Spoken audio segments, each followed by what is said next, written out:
Hello friends, thumbnail आप लोगों ने ऑलरेडी देख ही लिया होगा। इस वीडियो में मैं बात करने वाला हूँ उन कॉमन मिस्टेक्स के बारे में जो अक्सर स्टूडेंट्स कर रहे हैं, और इन मिस्टेक्स को बताने का मकसद सिर्फ इतना ही है कि आप इन मिस्टेक्स को दूर करें और अपने सक्सेस को आप प्राप्त करने की तरफ आगे बढ़ सकते हैं। तो चलिए, मैं हूँ आपका दोस्त सीए सतीश अनेजा।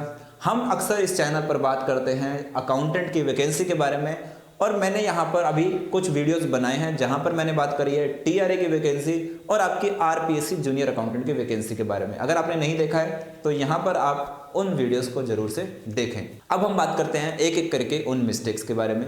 पहली मिस्टेक जो स्टूडेंट करता है अपने स्टडी मटेरियल से रिलेटेड। जी हाँ, अक्सर देखा जाता है कि स्टूडेंट्स तैयारी करने के लिए मार्केट से एक बुक खरीद के ले आते हैं और उसी बुक के भरोसे तैयारी करते रहते हैं। तो मैं आपको बता दूं, आप किसी भी वैकेंसी की तैयारी कर रहे हो, आपके लिए वो कॉमन बुक कभी भी काम नहीं करेगी, क्योंकि उस बुक में से पूरा पेपर आना बिल्कुल भी पॉसिबल नहीं है।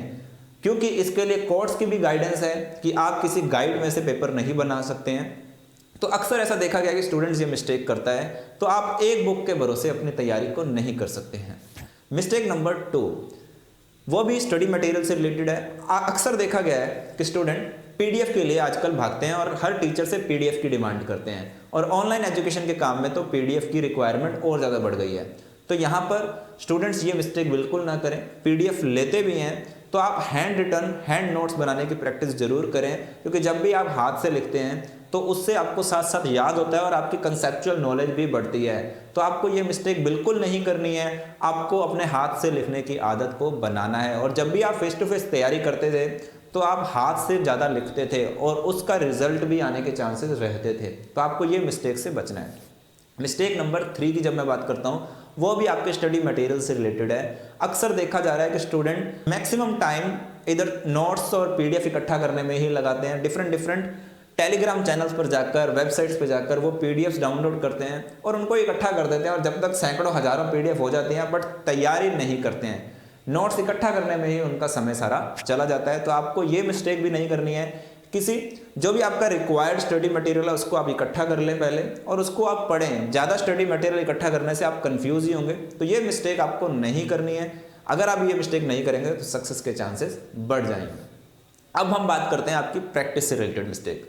स्टूडेंट अक्सर भूल जाते हैं, वो पढ़ाई करते हैं बट प्रैक्टिस पे ज़्यादा ध्यान नहीं देते हैं। आप कोई भी एग्जाम दे रहे हो, प्रैक्टिस आपके लिए बहुत ज़रूरी है, और कहा भी जाता है प्रैक्टिस मेक्स परफेक्ट। तो आपको ज़्यादा से ज़्यादा प्रैक्टिस करनी है। उदाहरण के लिए मैं आपको बता दूं कि अगर आपका एग्ज़ाम दिसंबर में है तो आपको कम से कम 2 महीना पहले, यानी कि अक्टूबर और नवंबर में खूब प्रैक्टिस करनी है। आप कोई भी एग्ज़ाम की बात कर रहे हो तो कम से कम 2 महीना, हालांकि इससे ज़्यादा आप दे सकते हैं तो वेल एंड गुड है, कम से कम 2 महीने की आपको प्रैक्टिस चाहिए। मतलब 2 महीने से पहले आपका सारे कॉन्सेप्ट खत्म हो जाने चाहिए। 2 महीने कम से कम आपको प्रैक्टिस करनी है। इसके बाद मिस्टेक आती है टेस्ट से रिलेटेड। देखिए, किसी भी कंपटीशन एग्जाम में आपको टेस्ट देना बहुत ज़्यादा ज़रूरी होता है। तो आपको कोशिश करनी है मैक्सिमम से मैक्सिमम टेस्ट देने हैं। यहाँ पर मैंने देखा है, कुछ अच्छी आदतें बताता हूँ। मैंने अभी जब जूनियर अकाउंटेंट की तैयारी करते समय कुछ स्टूडेंट से देखा तो वो कई जगह पे टेस्ट की तैयारी कर रहे थे। तो बात करने में पता चला उनको एक क्लैरिटी अच्छी तरह से थी कि सर, तैयारी हमने एक जगह से कर रखी है, नो डाउट, बट टेस्ट हम अक्सर अलग अलग जगहों पर देना पसंद करते हैं, जिससे हमें पता चलता है कि किसी ना किसी टीचर ने कुछ नया क्वेश्चन दिया होता है और उसको भी हम कवर अप कर लेते हैं। तो टेस्ट, ये स्ट्रेटेजी अच्छी हो सकती है आप लोगों के लिए। ज़्यादा से ज़्यादा आप टेस्ट को अटेम्प्ट किया करें ताकि आपको आपकी वीकनेस पता चले।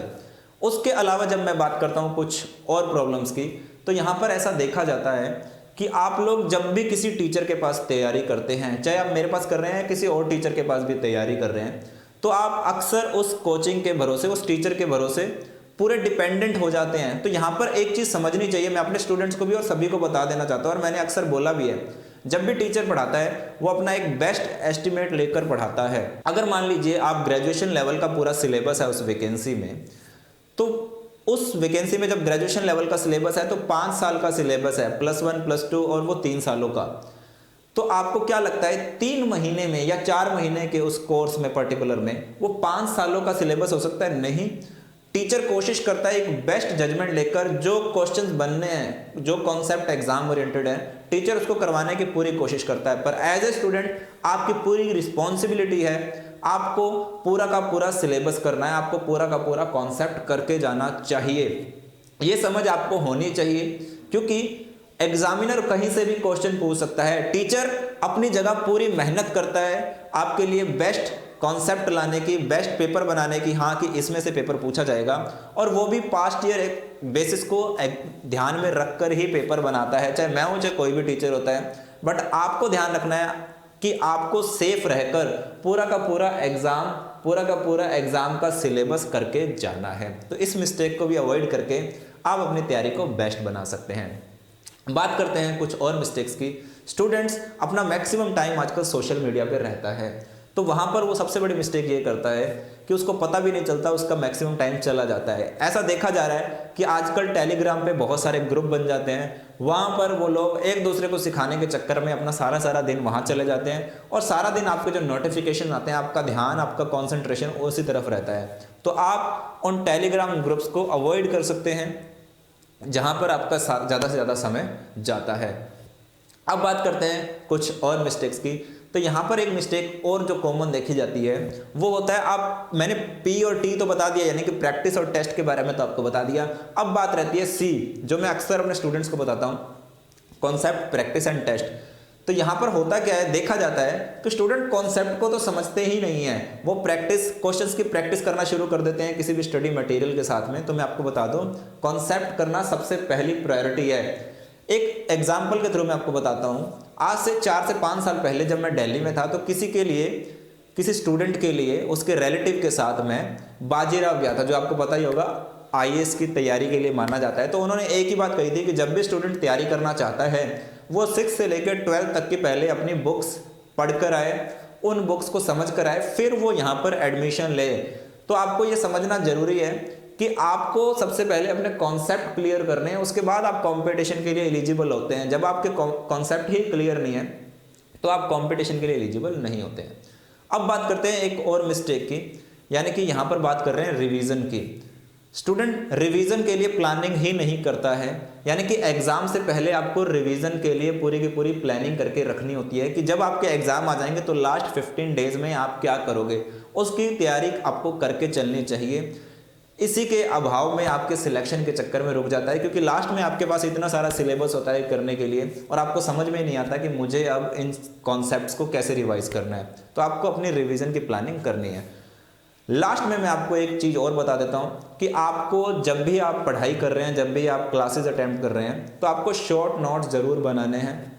ये शॉर्ट नोट्स आपके लास्ट टाइम रिवीजन में काम आएंगे। जो मैंने अभी आपको बोला था ना रिवीजन के लिए, तो ये शॉर्ट नोट्स आपके लास्ट टाइम एग्जाम के लिए काम आते हैं। तो इस मिस्टेक को भी आपको सुधारना है और आपको ज़्यादा से ज़्यादा शॉर्ट्स नोट्स बना के रखने हैं, इंपॉर्टेंट नोट्स बना के रखने हैं, ताकि जब आप एग्जाम में जाएं तो आप उन शॉर्ट नोट्स को उनकी रिवीजन करके जाएं।